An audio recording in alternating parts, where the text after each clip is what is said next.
PM ने कहा कि 6 एम्स से आगे बढ़कर सरकार देश में 22 एम्स का सशक्त नेटवर्क बनाने की तरफ तेजी से आगे बढ़ रही है। सरकार का ये भी लक्ष्य है कि देश के हर जिले में कम से कम एक मेडिकल कॉलेज जरूर हो। यहां राज्य सरकार के प्रभावी मैनेजमेंट की वजह से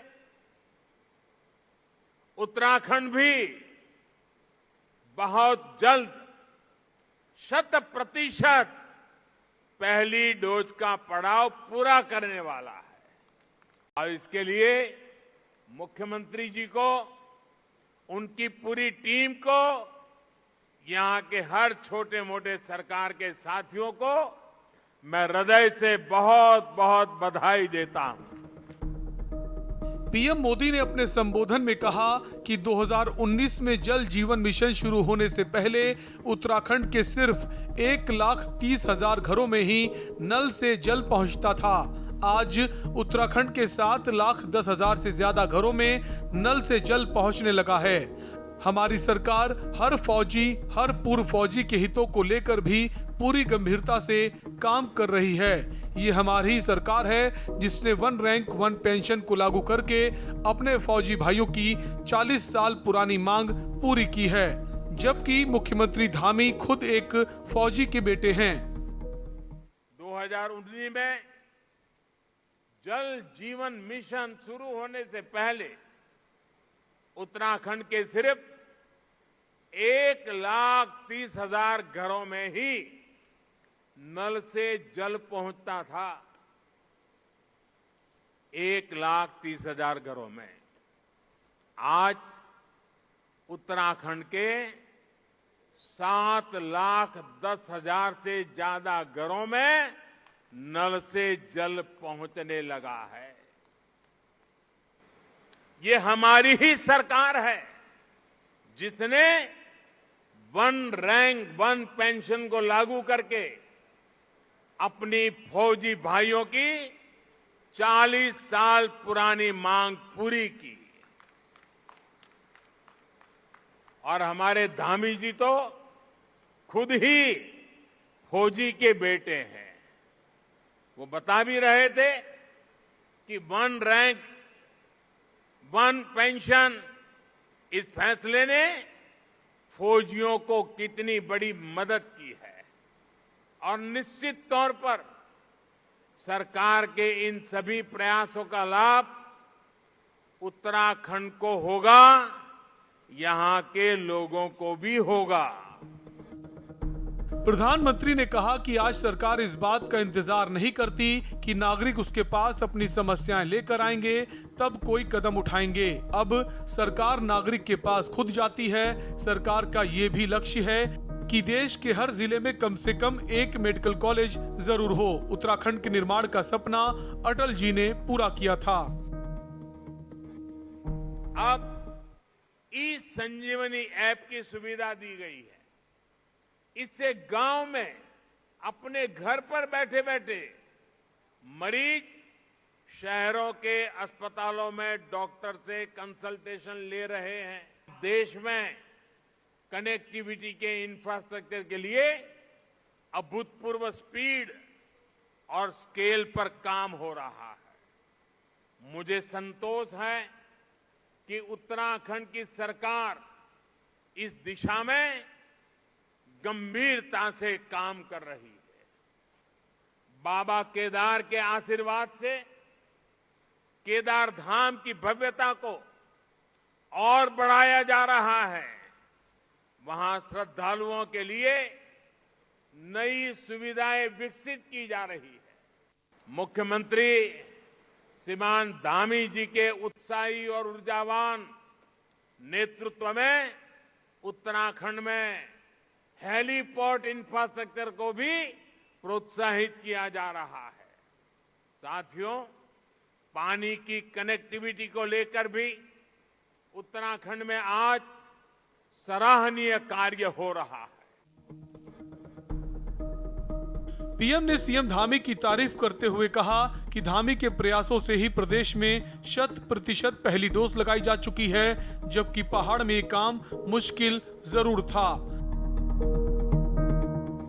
उत्तराखंड में मोदी के दौरे और प्रदेश को बड़ी सौगात के बाद लोगों को काफी राहत मिलेगी। अब देखना यह है कि आगामी विधानसभा चुनाव में मोदी का ये दौरा बीजेपी को कितना लाभ पहुंचाता है। स्पेशल डेस्क के न्यूज इंडिया।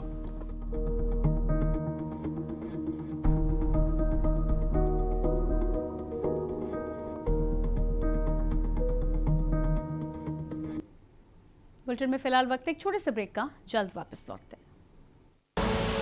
आप देख रहे हैं के न्यूज, खबरों का सारथी। दुनिया में कोरोना महामारी ने मुश्किल हालात पैदा कर दिए हैं। इस मुश्किल समय में केंद्र और राज्य सरकार हर नागरिक के प्रति अपनी योजनाओं के माध्यम से राहत पहुंचा रही है। आज उत्तराखंड राज्य में खाद्यान्न योजनाओं को पहुंचाने में प्रदेश के मुख्यमंत्री पुष्कर सिंह धामी ने कोई कसर नहीं छोड़ी है। आज सरकार अंत्योदय अन्न योजना में प्रति परिवार 35 किलो खाद्यान्न, जिसमें 13 किलो 300 ग्राम गेहूँ और 21 किलो 700 ग्राम चावल एवं प्राथमिक परिवार योजना में प्रति माह प्रति यूनिट 5 किलो खाद्यान्न, 2 किलो गेहूं एवं 3 किलो चावल का वितरण सस्ती दरों पर कर उन्हें राष्ट्रीय खाद्य सुरक्षा योजना से लाभान्वित करने का जिम्मा उठा रही है। सरकार द्वारा NFSA कार्ड धारकों को प्रधानमंत्री गरीब कल्याण अन्न योजना के अंतर्गत नवंबर तक मुफ्त 3 किलो गेहूं और 2 किलो चावल प्रति यूनिट वितरित किया जा रहा है। राष्ट्रीय खाद्य सुरक्षा के 14 लाख परिवारों के अतिरिक्त राज्य के लगभग 10 लाख राशन कार्ड धारकों को राज्य खाद्य योजना के अंतर्गत 7.5 किलो राशन, जिसमें 5 किलो गेहूं और 2.5 किलो चावल हर महीने उपलब्ध कराया जा रहा है। राज्य के लगभग 24 लाख सार्वजनिक वितरण प्रणाली के लाभार्थियों को 2 किलो चीनी प्रति कार्ड अगस्त तक वितरित की गई है। राज्य में आए प्रवासियों को वन नेशन वन राशन योजना से लाभान्वित किया जा रहा है। खाद्य सुरक्षा योजनाओं में पारदर्शिता हो और अपने अधिकार की जानकारी हर व्यक्ति को हो, इसके लिए उत्तराखंड सरकार ने हेल्पलाइन नंबर 1800-180-4188 जारी किया है। उत्तराखंड का हो रहा सर्वांगीण विकास, राज्यवासियों को मिल रहा राष्ट्रीय खाद्य सुरक्षा योजना का लाभ। सुपुत्र मेडिटेशन गुरु बेहद नेक और पिताश्री थोड़े रंगीले, थोड़े दिलफेक। दोनों के अलग हैं रंग, पर दोनों का एक अनोखा स्वाद। कमला पसंद, अनोखा स्वाद।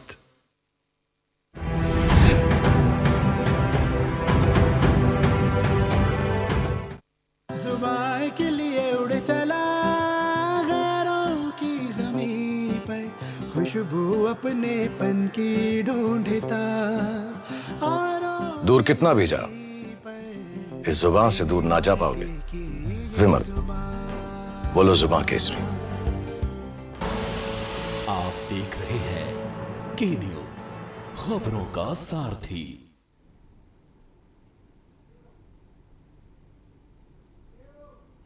ब्रेक के बाद बात करेंगे अगली खबर की। खबर बाजपुर से, जहां कृषि कानून के विरोध में कांग्रेस के पूर्व मुख्यमंत्री हरीश रावत के नेतृत्व में कांग्रेस कार्यकर्ताओं द्वारा लोकतंत्र बचाओ मार्च निकाला गया। इस दौरान हरीश रावत ने भाजपा सरकार पर कानून और दबंगई से किसानों को दबाने का आरोप लगाया। बता दें कि उत्तर प्रदेश के लखीमपुर खीरी में किसानों की हुई मौत के बाद कांग्रेस लगातार आरोपियों की गिरफ्तारी को लेकर आवाज बुलंद कर रही थी। हत्यारों की गिरफ्तारी और कृषि कानून को वापस लेने की मांग को लेकर कांग्रेस के पूर्व मुख्यमंत्री हरीश रावत के नेतृत्व में बाजपुर से कांग्रेस कार्यकर्ताओं द्वारा लोकतंत्र बचाओ मार्च निकाला जा रहा है, जहां भारी संख्या में कांग्रेस कार्यकर्ता मौजूद रहे।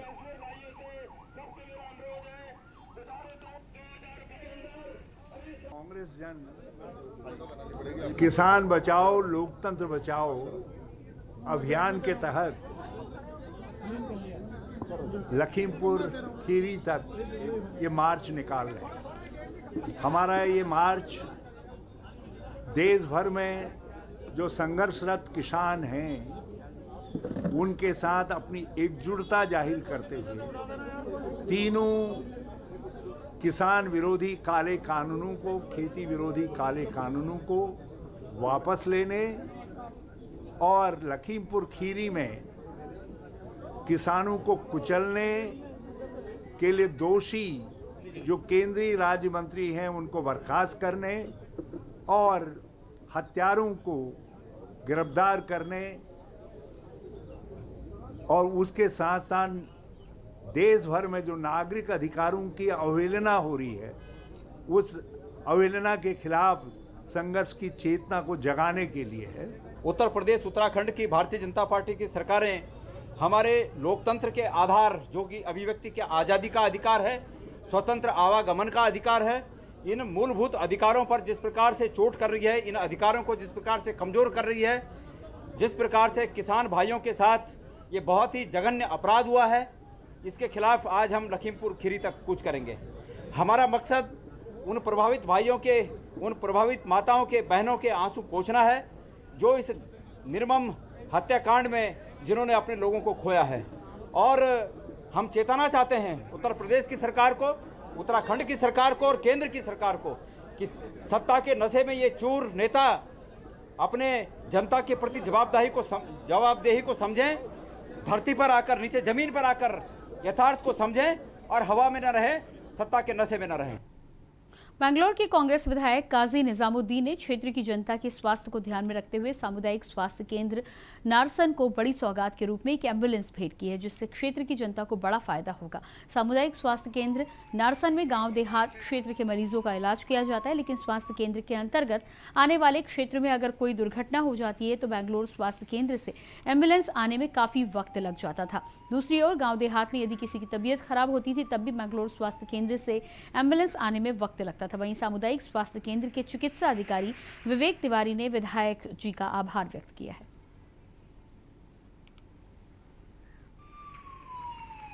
उन्होंने जो है क्षेत्र की जनता की सुविधाओं को देखते हुए उन्होंने ये कदम उठाया और इससे जो है बहुत अच्छा लाभ मिलेगा जनता को। एम्बुलेंस की कमी पहले भी थी यहाँ पे, 108 तो हमारे पास थी, लेकिन यहाँ CSC की कोई एम्बुलेंस हमारे पास नहीं थी। तो उससे ये होगा कि अगर जैसे रुड़की को भी मरीज को भेजना है जो कि 16-17 किलोमीटर पड़ता है यहाँ से, तो एक एम्बुलेंस परमानेंटली हमारे पास यहाँ रहेगी सामुदायिक स्वास्थ्य केंद्र पे, और उससे मरीज को तुरंत और बहुत जल्दी अगर रिफ़र भी करना है तो कर सकते हैं। नहीं तो पहले ये होता था कि मरीज की स्थिति अगर गड़बड़ भी हो रही है तो हम उसको पहले गाड़ी की व्यवस्था करते थे, मरीज खुद परेशान होता था, उसके तीमारदार परेशान होते थे। अब वो स्थिति उत्पन्न नहीं होगी। कांग्रेस के वरिष्ठ कांग्रेसी नेता व कार्यकारी अध्यक्ष रंजीत रावत को उत्तर प्रदेश के लखीमपुर खीरी जाने से रोकने के लिए सितारगंज पुलिस ने हिरासत में लिया।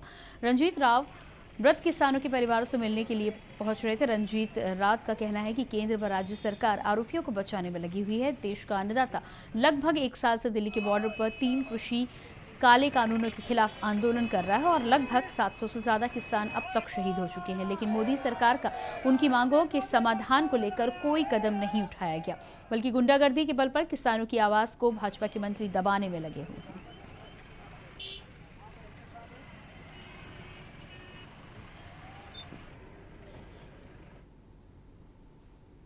खटीमा तहसील क्षेत्र के अंतर्गत नानक सागर जंगल जोगी ठेर में लगभग 70 वर्षों से बसे अनुसूचित जाति व जनजाति के लोगों ने ग्राम प्रधान मदन सिंह के नेतृत्व में स्वामित्व योजना के अंतर्गत मालिकाना हक दिए जाने के संबंध में मुख्यमंत्री कैंप कार्यालय में ज्ञापन दिया। अरे ईश्वरी जी में बसे अनुसूचित जाति एवं जनजाति के लोगों को स्वामित्व योजना के लिए ग्राम प्रधान जी के माध्यम से आज गाँव के ग्रामीण यहाँ पर आए हुए हैं। इनकी मांग है कि हमें स्वामित्व योजना का लाभ दिया जाए।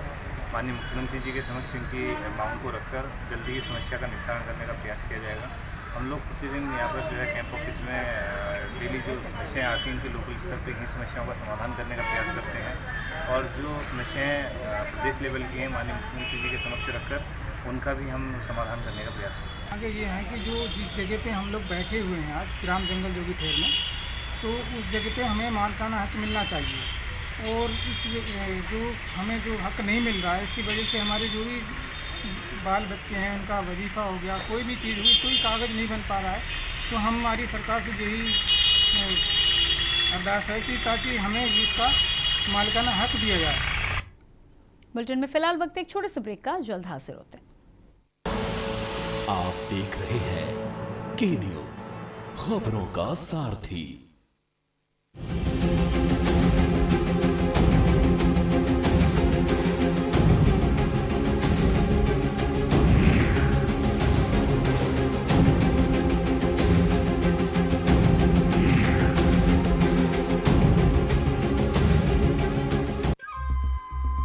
सुपुत्र मेडिटेशन गुरु बेहद नेक और पिताश्री थोड़े रंगीले थोड़े दिल फेंक।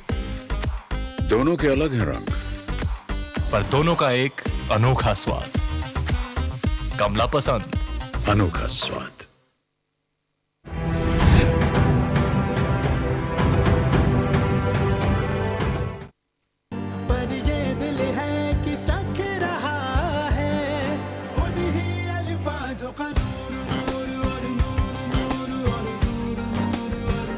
दूर कितना भी जाओ, इस जुबान से दूर ना जा पाओगे।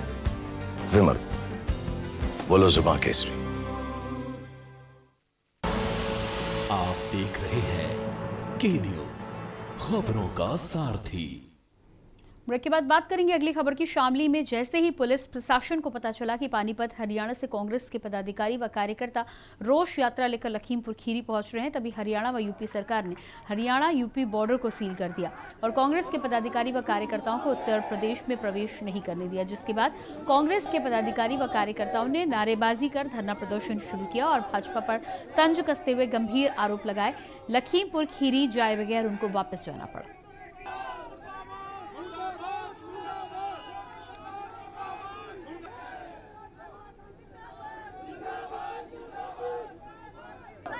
देखिए, हम लोग जो थे लखीमपुर खीरी हमें जाना था, जो ख़ास तौर से हमें मांग करनी थी कि जो इस केंद्र सरकार के बुला लाओ यार, केंद्र सरकार के मंत्री जो हैं वो इस्तीफ़ा दें और उनका जो सुपुत्र हैं, सुपुत्र क्या कहा जाए, नालायक पुत्र जो हैं, उनको सरकार तुरंत अवलंब जो है उन्हें गिरफ्तार करे।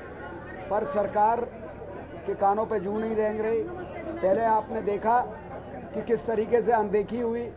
हमारी नेता जब प्रियंका गांधी जी वहां जाने का प्रयास करती हैं तो उन्हें न सिर्फ रोका जाता है बल्कि हिरासत में लिया जाता है। लखीमपुर जाना चाहते थे, आप जानते ही हैं जो नरसंहार हुआ है वहां पर, उसको देखकर दुनिया का दिल दहल गया है। सारा देश इंसाफ मांग रहा है। अभी तक ना कोई गिरफ्तारी हुई है, ना किसी को पूछताछ की गई है। जो देश के गृह मंत्री, मिनिस्टर ऑफ स्टेट हैं, उनके बेटे का नाम इसमें आ रहा है और ना केवल नाम आ रहा है, FIR में भी है, लेकिन आज तक कोई कार्रवाई हुई नहीं है। तो आप सोच सकते हैं कि किस तरह का जंगल राज यहाँ पर चल रहा है। तानाशाह सरकार है, कोई लोकतंत्र में विश्वास नहीं। राहुल जी को, प्रियंका जी को जाने से रोका गया, प्रियंका जी को बंदी बनाया गया जब वो मलहम लगाने जाना चाहते थे। लखीमपुर खीरी में हुई घटना को लेकर कांग्रेस के द्वारा एक रोष यात्रा का आयोजन किया गया, जिसको हरियाणा यूपी बॉर्डर पर पुलिस प्रशासन द्वारा रोक लिया गया, जिसके बाद कांग्रेस के पदाधिकारी व कार्यकर्ताओं ने भारतीय जनता पार्टी के खिलाफ नारेबाजी शुरू कर दी। दरअसल आपको बता दें, लखीमपुर खीरी में हुई घटना को लेकर पानीपत हरियाणा की ओर से एक रोष यात्रा का आयोजन किया गया, जिसकी सूचना पर उत्तर प्रदेश पुलिस प्रशासन व हरियाणा पुलिस प्रशासन द्वारा जनपद शामली के किराना यमुना ब्रिज पर स्थित हरियाणा यूपी बॉर्डर को पूर्ण रूप से सील कर दिया गया, जिसके बाद पानीपत से आने वाले सभी वाहनों पर पूर्ण रूप से प्रतिबंध लगा दिया गया और जिसके चलते हरियाणा यूपी बॉर्डर पर एक लंबा जाम देखने को मिला, जिसके बाद आने जाने वाले सभी यात्रियों को काफ़ी समस्याओं का सामना करना पड़ा। आपको बता दें, जब हरियाणा पानीपत की ओर से कांग्रेस की और आपको सीधे लिए चलते अजय मिश्र टेनी के घर पर नोटिस चिपकाई गई है। ये आपको तस्वीरें दिखा रहे हैं, जिस तरह से लगातार विरोध चल रहा है। लखीमपुर खीरी में हुए बवाल के बाद जिस तरह से लगातार गृह राज्य मंत्री का नाम सामने आ रहा था, उनकी बेटी को लेकर आरोप सामने आ रहे हैं। FIR में भी नामजद किया गया है नाम। ऐसे में नोटिस चिपकाई गई है उनके घर के बाहर। तस्वीरें आपको उनके घर की दिखा रहे हैं लगातार।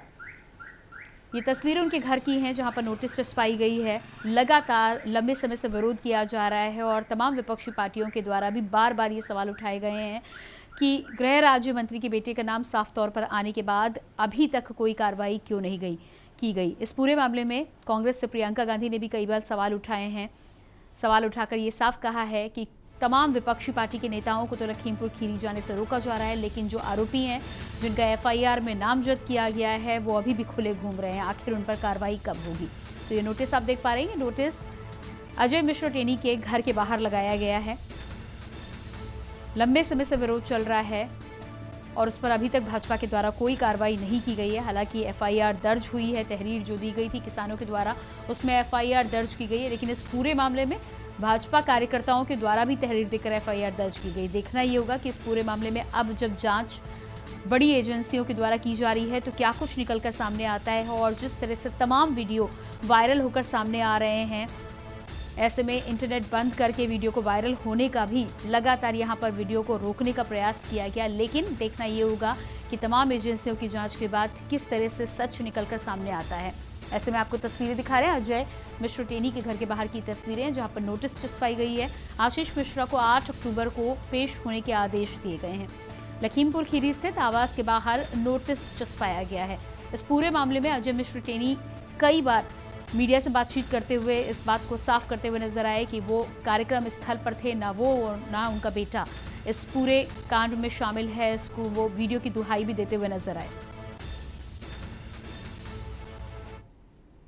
और इसके बाद आइए आपको सीधे लिए चलते हैं गोरखपुर, जहां पर उत्तर प्रदेश के सीएम योगी आदित्यनाथ पूजन अर्चन कर रहे हैं।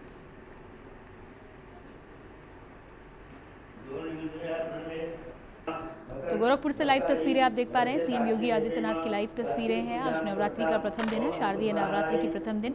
योगी आदित्यनाथ विधि विधान से पूजन अर्चन करने के लिए बैठे हैं। कि न्यूज़ की एक्सक्लूसिव तस्वीरें आप देख पा रहे हैं। तो गोरखपुर से ये तस्वीरें हैं। यूपी के मुख्यमंत्री योगी आदित्यनाथ की लाइव तस्वीरें गोरखपुर से। शारदीय नवरात्रि के प्रथम दिन पूजन अर्चन करते हुए मुख्यमंत्री योगी आदित्यनाथ।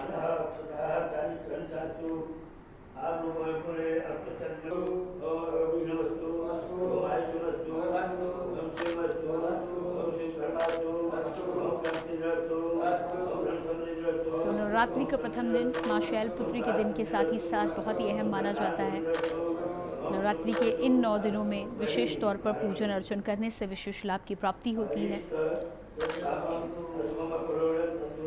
मुख्यमंत्री योगी आदित्यनाथ समय समय पर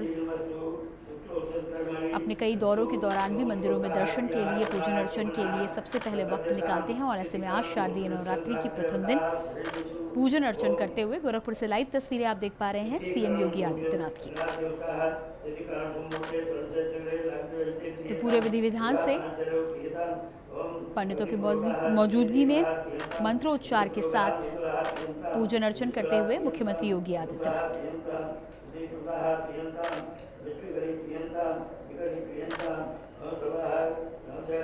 नवरात्रि के प्रथम दिन कलश स्थापना करते हैं सीएम योगी आदित्यनाथ।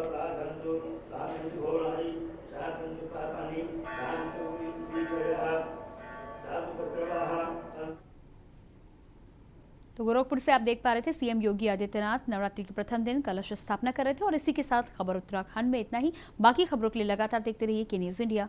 नमस्कार। आप देख रहे हैं के न्यूज़, खबरों का सारथी।